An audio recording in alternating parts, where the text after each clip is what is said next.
damdamin ng mga manggagawa nang tanggalin sa trabaho ang ilan sa kanilang kasamahan, kabilang na ang Pangulo ng United Luisita Workers Union na si Rene Galang. Sabi, nalulugi raw.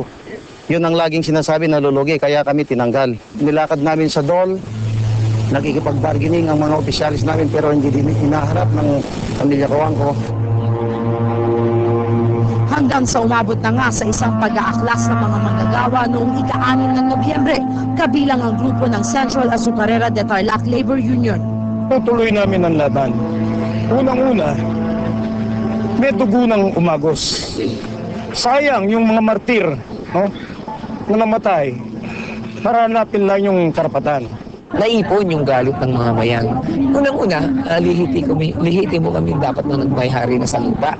Ilang beses na kaming ginoko, pinabayaan namin. Kung tutusin, kung konti lang ang hinihingi namin, ibalik sa trabaho, yung mga hindi pa tumanggap ng separation pay, pakinggan yung aming CBA, patuloy yung pagtaas, samantalang hindi naman tumataas ang aming sahod.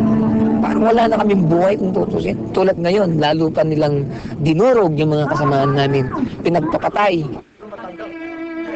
Nahahati naman ang pananaw ng grupo ng United Luisita Workers Union na ang ilan ay hindi pumapabor sa ginawang pag-aaklas. Malinaw umano na pinasok na ng mga makakaliwang elemento ang kanilang hanay. Dapat ang usapin doon sa CBA, yung nga yung pagtaas ng sweldo, pagdagdag sa mga karapatan sa trabaho, yung mga hospitalization benefits namin. Kaya hindi dapat dalhin ang mga usapin doon o mga karaingan doon sa strike o rally.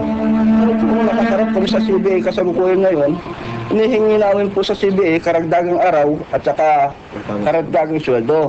Mula po na nagtrabaho ko dito, ang alam ko, kinakaltas po yan bali. Yan ang sinasabi nilang baling asukar, kada buwan. Kung magpapatuloy po sana ang CBA namin kasalukuyan ngayon, isang bagay na hihingin namin sa management yan.